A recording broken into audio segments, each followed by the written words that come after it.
Dans cette vidéo, nous allons faire quelques rappels sur les situations de proportionnalité. Alors pour commencer, rappelons ce que c'est qu'une situation de proportionnalité et un tableau de proportionnalité. Eh bien, des nombres organisés en tableaux représentent une situation de proportionnalité lorsque les nombres de la deuxième ligne s'obtiennent en multipliant ceux de la première ligne par un même nombre. Ou inversement, si on peut multiplier les nombres de la deuxième ligne par un même nombre pour obtenir ceux de la première ligne. Ces deux nombres, celui qui permet de passer de la première à la deuxième ligne et celui qui permet de passer de la deuxième à la première ligne, c'est ce qu'on va appeler des coefficients de proportionnalité. Alors prenons comme exemple ce tableau qui a été créé à partir d'une situation simple qui fait correspondre au nombre d'œufs par exemple ou au nombre de boîtes d'œufs, le prix que l'on va faire payer. Donc, pour 4, on met 1,20 €, pour 5, 1,50 €, pour 6, 1,80 €, pour 7, 2,10 € et pour 8, 2,40 €. Alors, on s'aperçoit très rapidement que pour passer de 4 à 1,2, eh bien, il faut multiplier par 0,3, que pour passer de 5 à 1,5, il faut aussi multiplier par 0,3, que multiplier 6 par 0,3 donne 1,8, que si on multiplie 7 par 0,3, on trouve 2,1 et que si on multiplie 8 par 0,3, on trouve 2,4.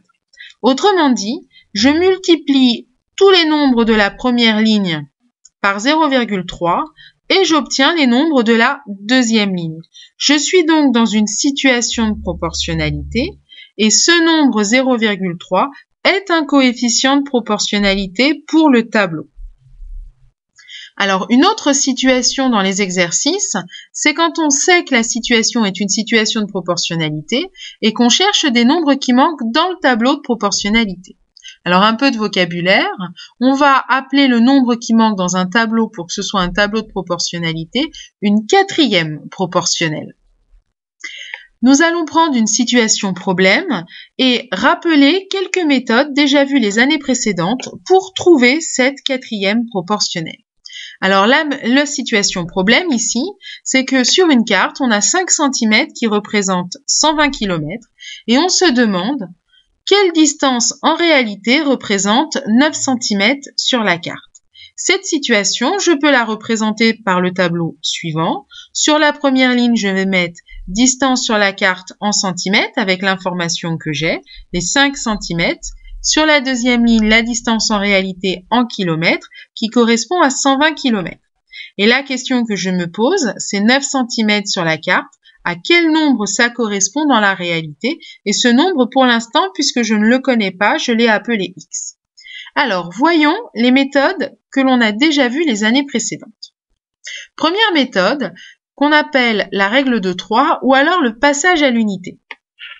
Alors, j'ai représenté le tableau de tout à l'heure et vous voyez qu'il y a une colonne supplémentaire par rapport à tout à l'heure. Cette colonne supplémentaire, c'est justement ce passage à l'unité. C'est-à-dire qu'on sait que pour 5 cm, on a 120 km. On va d'abord se demander, pour 1 cm, c'est 5 fois moins. Ça veut donc dire qu'on divise 5 par 5.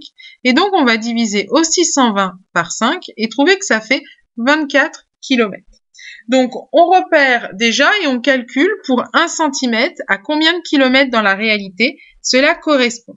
Et ça correspond à 24 km. Mais comme on cherche pour 9 cm, c'est 9 fois plus que 1 cm. Donc, on peut multiplier par 9. Soit 24 multiplié par 9, ça fait 216 et donc 9 cm représente 216 km. Voilà une première méthode qu'on appelle règle de 3 ou passage à l'unité. Mais ça n'est pas la seule. Deuxième méthode possible pour résoudre ce problème, c'est avec le coefficient de proportionnalité. Autrement dit, comment passer d'une ligne à l'autre. Le coefficient de proportionnalité, c'est ici le nombre qui multiplié par 5 est égal à 120. Et ce nombre-là, on va le trouver en faisant une division, la division de 120 par 5. 120 divisé par 5, c'est égal à 24. Et après, je sais donc que pour passer de la première à la deuxième ligne, il faut que je multiplie par 24. Donc, je vais multiplier 9 par 24 et je vais trouver, comme tout à l'heure, 216. On s'aperçoit qu'avec cette méthode, on retrouve les mêmes calculs et donc les mêmes résultats qu'avec la méthode précédente, sauf qu'on n'a pas raisonné de la même manière. Troisième méthode, déjà vue, c'est quand on veut passer d'une colonne à l'autre. Alors ici, on va se demander comment on passe de 5 à 9. Par quel nombre il faut multiplier 5 pour obtenir 9? Alors pour trouver ce nombre, eh bien, il faut faire la division. 9 divisé par 5. Et 9 divisé par 5, c'est égal à 1,8. Autrement dit, si je veux passer de cette colonne à la deuxième colonne, il va falloir que je multiplie tous les nombres par 1,8. Et donc, je vais multiplier aussi 120 par 1,8 et je vais encore trouver 24.